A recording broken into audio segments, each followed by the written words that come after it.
Rectify பண்ணதுக்கு முன்னாடி.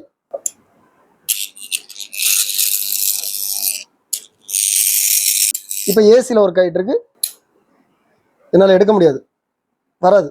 ஏன்னா இப்போ இது என்னது டிசி, அவ்வளோதான். Welcome back to vintage electronics online course. நம்ம இப்போ பேசிக் கோர்ஸ் பார்த்துட்டு இருக்கிறோம்.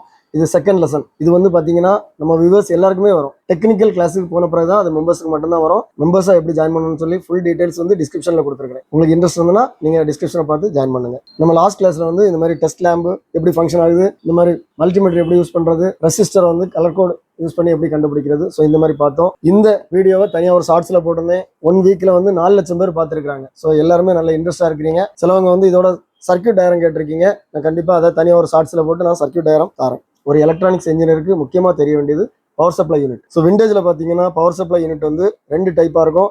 ஒன்று வந்து டிரான்ஸ்ஃபார்மர், இன்னொன்று வந்து பேட்டரி. இதுதான் டிரான்ஸ்ஃபார்மர். ஸோ டிரான்ஸ்ஃபார்மரில் பார்த்தீங்கன்னா அந்த ஆம்பியரை பொறுத்து, வோல்டேஜை பொறுத்து அது வந்து சைஸ் வந்து பெருசாக இருக்கும், சின்னதாக இருக்கும். பேட்டரி மோஸ்ட்லி விண்டேஜில் வந்து பார்த்தீங்கன்னா இந்த மாதிரி பேட்டரிஸ் யூஸ் பண்ணியிருக்கோம். இந்த பேட்டரி பவர் சப்ளைக்கும் டிரான்ஸ்ஃபார்மர் பவர் சப்ளைக்கும் ரொம்ப வித்தியாசம் இருக்குது. ஸோ ஃபஸ்ட்டு வந்து நம்ம டிரான்ஸ்ஃபார்மரை பற்றி பார்ப்போம். ஒரு டிரான்ஸ்ஃபார்மர் எடுத்துட்டோம்னா அதுக்கு இந்த மாதிரி 2 சைடு இருக்கும். ஒரு சைடு பிரைமரின்னு சொல்லுவோம், ஒரு சைடு செகண்டரின்னு சொல்லுவோம். ஸோ மோஸ்ட்லி நம்ம யூஸ் பண்ணக்கூடிய எல்லா டிரான்ஸ்ஃபார்மர்லையும் இந்த விண்டேஜில் வரக்கூடிய எல்லாமே பார்த்தீங்கன்னா பிரைமரி வந்து நம்ம 230 வோல்ட் ஏசி கொடுப்போம். செகண்டரியில் வந்து 9 வோல்ட்டு 12 வோல்ட்டு, ஸோ அந்த தேவைக்கு தக்க வோல்டேஜ் வரும். அதை எடுத்து நம்ம போர்டில் கொடுத்துருப்போம். ஸோ இதில் 2 டைப் இருக்குது டிரான்ஸ்ஃபார்மரில். ஒன்று வந்து ஸ்டெப் அப், இன்னொன்று ஸ்டெப் டவுன். இதுதான் ஒரு டிரான்ஸ்ஃபார்மரோட சிம்பிள். இது பிரைமரி, இது செகண்டரி. பிரைமரியில் டேன்ஸ் கூடுதலாக இருந்து செகண்டரியில் டேன்ஸ் குறைவாக இருந்தால் இது ஸ்டெப் டவுன் டிரான்ஸ்ஃபார்மர். இதான் நம்ம நார்மலாக யூஸ் பண்ணக்கூடிய டிரான்ஸ்ஃபார்மர். அப்படியே மாற்றி பார்த்தீங்கன்னா இப்போ இது பிரைமரி, இது செகண்டரி. பிரைமரியில் டேன்ஸ் குறைவாக இருந்து செகண்டில் டேன்ஸ் கூடுதலாக இருந்தால் இது வந்து ஸ்டெப் அப். நம்ம கொடுக்கக்கூடிய வோல்டேஜ் என்ன செய்யலாம்னா அப்படியே நம்ம கூடுதலாக நமக்கு தேவையான வோல்டேஜாக மாற்றிக்கலாம். அந்த டேன்ஸை மட்டும் நம்ம மாற்றினா போதும். ஸோ அப்படி 2 டைப் டிரான்ஸ்ஃபார்மர் இருக்குது, ஸ்டெப் அப், ஸ்டெப் டவுன். நம்ம கடையில் ஒரு டிரான்ஸ்ஃபார்மர் வாங்கினோம்னா இதில் எது பிரைமரி எது செகண்டரின்னு எப்படி கண்டுபிடிக்கிறது? சில டிரான்ஸ்ஃபார்மரில் எழுதியிருப்பாங்க 230 வோல்ட் ஏசி, 12 வோல்ட் ஏசின்னு சொல்லி எழுதியிருப்பாங்க. ஸோ எழுதல ஒரு வேளை அந்த எழுத்து ஸ்டிக்கர் கிழிஞ்சிட்டுன்னா நம்ம எப்படி கண்டுபிடிக்கிறது? இதில் பார்த்தாலே தெரியும் 2 வைண்டிங்ஸ் இருக்கும். உள்ளே ஒரு வைண்டிங் இருக்கும், வெளியே ஒரு வைண்டிங் இருக்கும். இந்த மாதிரி டிரான்ஸ்ஃபார்மரில் உள்ளே இருக்க வைண்டிங் வந்து பார்த்தீங்கன்னா பிரைமரி, அதாவது ஏசி 230 வோல்ட் ஏசி கொடுக்குறேன். இந்த இருக்கு உள்ளேருந்து எடுத்துருக்கு, இந்த 2 உயரம். இது வெளியே இருந்து எடுத்துருக்கு, அவுட்டர் லேயர்லேருந்து எடுத்துருக்கு. ஸோ கண்டிப்பாக இது செகண்டரியாக தான் இருக்கும். இது 12 வோல்ட்டு, இது 230 வோல்ட்டு. இப்படியும் கண்டுபிடிக்கலாம். இதில் டவுட் வந்தால் நீங்கள் என்ன செய்யலாம்னா மல்டிமீட்டர் எடுத்து, அதாவது பிரைமரி வந்து பார்த்தீங்கன்னா நிறைய டேன்ஸ் இருக்கும், அதனால ஓம்ஸ் வந்து நிறைய இருக்கும். இங்கே பாருங்கள், பிரைமரி கிட்டத்தட்ட ஒரு 100 ஓம்ஸ் இருக்கும். இன்ட்டு 10ல் இருக்குது. நான் ஏற்கனவே சொல்லியிருக்கிறேன் 0 அட்ஜஸ்ட் பண்ணிக்கணும். ஓகே. ஸோ கிட்டத்தட்ட எது 100 ஓம்ஸ் இருக்கோ அதுதான் பிரைமரி.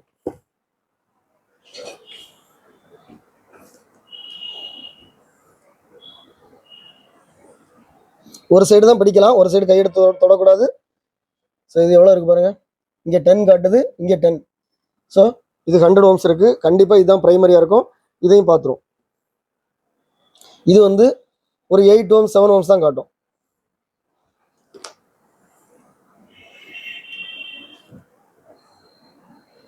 ஸோ இதில் கண்டுபிடிக்க முடியல இந்த ரேஞ்சில், அதனால நான் ரேஞ்சை இன்னும் குறைக்கிறேன். ஒன்ஸ் நாம இங்கே ரேஞ்சை மாற்றணும்னா பழையபடி 0 செட் பண்ணணும்.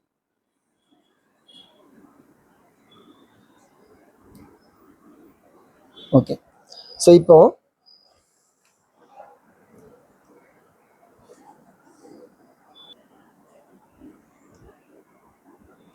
இந்த இடத்துல காமிக்குது 6, 5, 6ல் தான் காமிக்குது. ஸோ இன்று 1 ரொம்ப கம்மியாக இருக்கும். 5 ஓம்ஸ் 6 ஓம்ஸ் அவ்வளோதான் இருக்கும். ஸோ இதுதான் செகண்டரி. செகண்டரினா என்னது? 12 வோல்ட்டு அல்லது குறைஞ்ச வோல்ட்டு. இது 230, நம்ம 230ல் கொடுக்கக்கூடிய சைடு. நீங்கள் இதை மாற்றி கொடுத்தீங்கன்னா என்ன ஆகும்னா 12 அப்படியே 230ல் கொடுத்தோன்னா அந்த காயில் எரிஞ்சு போயிடும். ஸோ அப்புறம் இந்த டிரான்ஸ்ஃபார்மர் வந்து நமக்கு யூஸ் ஆகாது. அதனால் பிரைமரி செகண்டரி கண்டிப்பாக தெரிஞ்சு தான் நம்ம இதை யூஸ் பண்ணணும். நான் 2 டிரான்ஸ்ஃபார்மர் வச்சுருக்கேன். இந்த டிரான்ஸ்ஃபார்மர்னாலே ஏசி தான். நம்ம 2 டைப்பான வோல்டேஜ் படிக்க போகிறோம், ஏசி டிசி. டிரான்ஸ்ஃபார்மர்னு சொல்லி அந்த வார்த்தை சொன்னாலே ஏசி தான், டிசிக்கு டிரான்ஸ்ஃபார்மர் ஒர்க் ஆகாது. இந்த டிரான்ஸ்ஃபார்மரில் பிரைமரி கூட நான் அந்த பவர் பிளக்கை கனெக்ட் பண்ணியிருக்கிறேன். இப்போ இதில் வந்து எனக்கு 12 வோல்ட் வந்துட்டு இருக்கு. 12 வோல்ட்டு ஏசி தான் வரும். ஏன்னா டிரான்ஸ்ஃபார்மர் ஏசியை தான் ஏசியாக மாற்றும். 230 வோல்ட்டை 12 வோல்ட்டாக மாற்றிருக்கு. ஓகே. ஸோ இப்போ ஏசினா என்ன? இதில் ப்ளஸ் மைனஸ் சொல்ல முடியாது. டிசியில் ப்ளஸ் மைனஸ் சொல்லலாம். இது ஒரு பேட்ரி, இது ஒரு டிரான்ஸ்ஃபார்மர். ஸோ இப்போ ரெண்டையும் நம்ம கம்பேர் பண்ணுறோம். இதுக்கு ப்ளஸ் மைனஸ் சொல்ல முடியாது ஏசிக்கு, ஆனால் இதுக்கு சொல்லலாம். இது ப்ளஸ்ஸு, இது மைனஸ். ஏன் சொல்ல முடியாதுன்னா, இங்கே ப்ளஸ் இருக்கும்போது இங்கே மைனஸ் இருக்கும், இங்கே ப்ளஸ் இருக்கும்போது இங்கே மைனஸ் இருக்கும், இங்கே ப்ளஸ் இருக்கும்போது இங்கே மைனஸ். ஸோ இப்படி ஒரு செகண்டுக்கு 50 நேரம் மாறும் ப்ளஸ். அப்போ நம்மளால சொல்ல முடியாது, இங்கே ப்ளஸ் சொல்லிக்கலாம் 50 நேரம் மாறி ப்ளஸ் மைனஸ் மாறிட்டே இருக்கும். ஸோ அதனால தான் இதுக்கு பேர் ஆல்டர்னேட்டிவ் கரண்ட். இது வந்து டைரக்ட் கரண்ட், ப்ளஸ் ப்ளஸ்ஸாக தான் இருக்கும், மைனஸ் மைனஸாக தான் இருக்கும். இந்த ஏசியை டிசியாக மாற்றி தான் நம்ம உள்ளே கொடுத்துருப்போம். அதனால தான் ஒரு சைடு பேட்டரி பவர் வந்துட்டு இருக்கும், பேட்டரி இல்லாத நேரத்தில் இந்த ஏசி வந்து டிசிஆகி தான் உள்ளே போகும். ஸோ இந்த ஏசியை நம்ம டிசி ஆக்குறதுக்கு தான் நம்ம ரெக்டிஃபயர்னு சொல்லி ஒரு சின்ன சர்க்யூட் உள்ள இருக்கும். அந்த ரெக்டிஃபயரில் வந்து என்னெல்லாம் இருக்கும்னா 4 டயோடு, ஒரு கெப்பாசிட்டர் போட்டிருப்பாங்க. அதாவது ஃபுல் வேவ் ரெக்டிஃபயர்னு சொல்லுவோம். ஓகே, ஸோ இப்போ இந்த ஏசி வந்து எப்படி ஃபங்க்ஷன் ஆகுதுங்கிறத நான் உங்களுக்கு ஒரு டெமோவில் காமிச்சு தரேன் பாருங்க. இது ஒரு எலக்ட்ரோ மேக்னெட். எலக்ட்ரோ மேக்னெட்னா என்னென்னா, இதுக்கு டிசி கொடுத்தா, ஒரு டிசி வோல்ட் கொடுத்தோன்னா இது மேக்னெட்டாக மாறிடும். ஏசி கொடுத்தா விட்டு விட்டு மேக்னெட்டாக மாறும். ஏன்னா 50 டைம்ஸ் எனர்ஜி இதுக்கு ப்ளஸ் மைனஸ் மாறிட்டு இருக்கனால. ஸோ நான் ரெண்டையுமே இதில் செக் பண்ணி காமிக்கிறேன். முதல்ல வந்து இதில் கனெக்ட் பண்ணுறேன். இங்கேருந்து 230 உள்ள கொடுத்துருக்கிறேன், இதில் 12 எடுத்திருக்கேன். ஏன்னா 12ல் தொட்டால் ஒன்றுமே செய்யாது. ஒரு குறிப்பிட்ட வோல்ட்டுக்கு மேலே போனால் தான் நம்ம கையில் ஷாக் இருக்கும். நான் அதையும் சொல்லித்தரேன், ஒவ்வொன்றுக்கும் நான் டெமோ சொல்லித்தரேன். இப்போ இது வந்து எலக்ட்ரோ மேக்னெட்டில் நான் கனெக்ட் பண்ணுறேன். ஸோ இப்போ இதுக்கு பவர் வந்துட்டு இருக்கு. இது மேக்னெட் ஆகிருக்கு பாருங்க. ஒரு சவுண்டு கேட்கணும்னு நினைக்கிறேன் உங்களுக்கு. நான் இதை எடுத்துறேன், ஏன்னா விட்டு விட்டு பிடிக்குது. 50 நேரம், ஒரு செகண்டுக்கு 50 நேரம் இதை விட்டு விட்டு பிடிக்குது. அதனால தான் அப்படி பிடிச்சி வச்சிருக்கு பாருங்க. ஒரு வைப்ரேஷன் இருக்கும், விட்டு விட்டு பிடிக்குது. ஸோ இது ஏசி. இதை நான் டிசியில் கனெக்ட் பண்ணி காமிக்கிறேன் எப்படி இருக்குன்னு பாருங்க. இது டிசி, அதே 12 வோல்ட் தான். இதுவும் 12 வோல்ட் தான், இதுவும் 12 வோல்ட் தான்.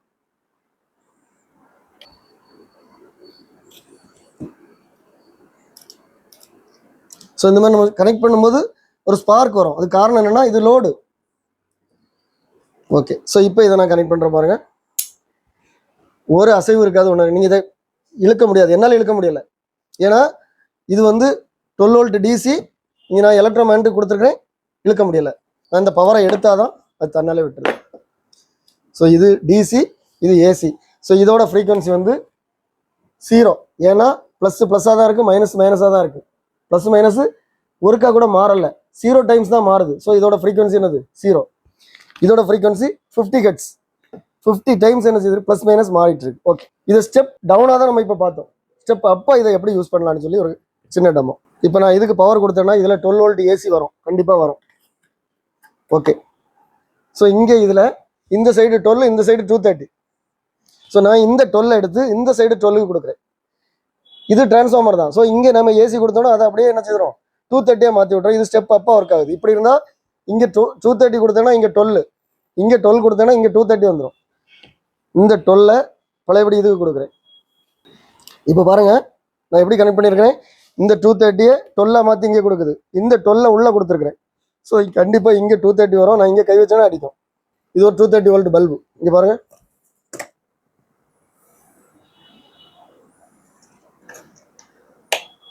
இது 230ல் எரியக்கூடிய பல்பு. நான் இதில் கனெக்ட் பண்ணுறேன். ஸோ இப்போ இந்த சைடை மறந்துடுங்க. இதில் இருக்க அவுட்புட் எனக்கு 12 வோல்ட் இருக்குது. இந்த 12 வோல்ட்டை 230 மாற்றுறதுக்காக நான் இதை ஸ்டெப் அப்பாக யூஸ் பண்ணுறேன். இதை கரெக்டாக பார்க்குறவங்களுக்கு புரியும். இங்கே பாருங்க. ஸோ இப்போ பாருங்க என்ன நடக்குதுன்னு பாருங்க. இங்கேருந்து 230 உள்ள வந்து 12 மாறி நான் இங்கே கை தொடலாம்.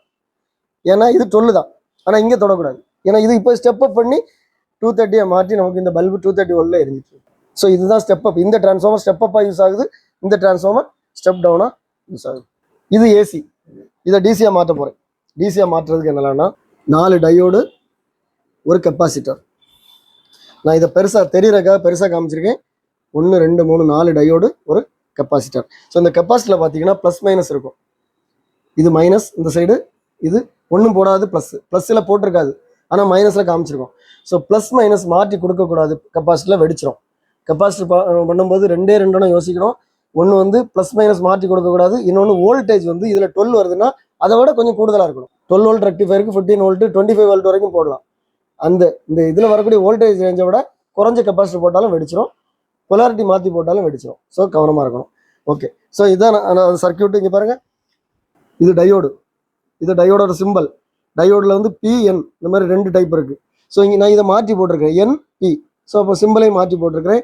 இந்த டயோட ஸ்டடி பண்ணுறதுக்கு ஒரே ஒரு கான்செப்ட் தான். இது ஒரு செமிகண்டக்டர். செமிகண்டக்டர்னா நம்ம செமின்னு சொல்லணும்னா என்னென்னா, ஒவ்வொரு நேரம் ஒவ்வொரு மாதிரி ஒர்க் ஆனாலே நம்ம செமின்னு தான் சொல்லுவோம். ஸோ இங்கே பாருங்கள், ப்ளஸ்ஸை இப்படி போட்டால் ப்ளஸ்ஸை இங்கேருந்து இங்கே அலோவ் பண்ணும், மைனஸை அலோவ் பண்ணாது.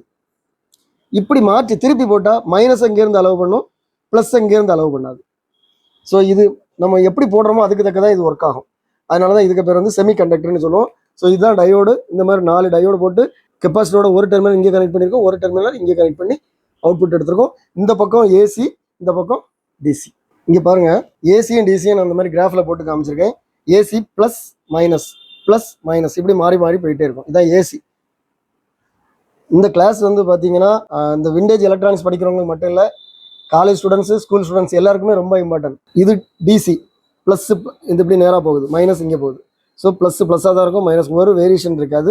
இதுதான் ஏசிக்கு. நம்ம இதைத்தான் இப்படி மாற்ற போகிறோம். இப்போ இங்கே பாருங்கள், இது ஃபர்ஸ்ட் ஆஃப் சைக்கிள். அதாவது முதல்ல இங்கே மேலே ப்ளஸ்ஸு கீழே மைனஸ்னு வச்சுக்கோம்.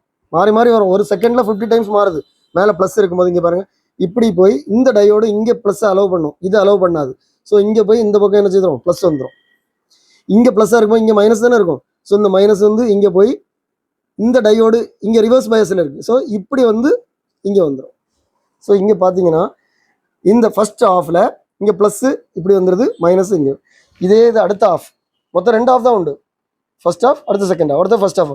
இப்போ செகண்ட் ஆஃப் பாருங்கள், மேலே மைனஸ் கீழே ப்ளஸ்.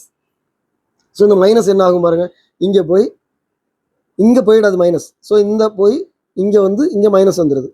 ஸோ இங்கே மைனஸ் இருக்கும்போது இங்கே என்ன இருக்கும், ப்ளஸ். இந்த ப்ளஸ் இப்படி வந்து இங்கே போயிடாது, இங்கே தான் போகும். ஃபர்ஸ்ட் ஆஃபாக இருந்தாலும் சரி, செகண்ட் ஆஃபாக இருந்தாலும் சரி, இங்கே என்ன கிடைக்குது, ப்ளஸ்ஸு, இங்கே மைனஸ். ஸோ அது ஏசி வந்து இப்படி மாறி மாறி மாறி மாறி வந்துட்டு இருந்தாலும் நமக்கு இங்கே எப்போவுமே ப்ளஸ் வந்துட்டு இருக்கும், இங்கே மைனஸ். இப்போ இந்த பக்கம் டிசி ஆகிட்டு இந்த பக்கம் மெஷர் பண்ணி பார்த்தீங்கன்னா ஏசி இருக்கும். இதுதான் ரெக்டிஃபயர். இப்போ இந்த ஏசியில் நான் இப்போ காமிச்ச சர்க்கியூட்டில் உள்ள கனெக்ஷனை நான் அப்படியே போடுறேன். ஸோ இப்போ இந்த ஏசியை நான் உள்ளே கொடுத்துருக்குறேன். கொடுத்து இந்த கெப்பாசிட்டருக்கு வெளியாக நான் எடுத்துருக்கிறேன். இது மைனஸ், வெள்ளை ஒயர் வந்து மைனஸ், இந்த ஒயர் வந்து ப்ளஸ். இதை பெர்ஃபெக்டாக இருக்கான்னு சொல்லி நம்ம செக் பண்ணோம்னா, பழையபடி இதை யூஸ் பண்ணி தான் நம்ம செக் பண்ணணும். டிசியை கொடுக்குறேன். டிசியை கொடுத்தா என்ன செய்யணும், வேரியேஷன் இருக்கக்கூடாது, ஆசிலேஷன் இருக்கக்கூடாது. ஸோ இங்கே பாருங்கள், நான் லோடு கொடுத்தோன்னு அந்த பல்ப் எரியுது. இதான் நான் எங்கேயோ ஷார்ட் ஆகுதுன்னா இப்போ இது ஃபுல் பவரில் எரியும், ஷார்ட் ஆகலை, அதனால் எரியுது. இப்போ பாருங்கள், என்னால் எடுக்க முடியாது, வராது. ஏன்னா இப்போ இது என்னது, டிசி அவ்வளோதான். நான் இதை கொடுத்தேன்னா வைப்ரேட் ஆகுது, இதை கொடுத்தா வைப்ரேட் ஆகலை பாருங்கள், ஒரு சவுண்டு கேட்கல, ஒன்றும் இல்லை. ஓகே, ஸோ இப்போ நான் இதை எடுத்துடுறேன். ஓகே, இந்த லைனை இப்போ நான் இங்கே கொடுக்குறேன் பாருங்க. இதுக்கு முந்தின ஸ்டேஜில் கொடுக்குறேன், அதாவது ரெக்டிஃபை பண்ணதுக்கு முன்னாடி.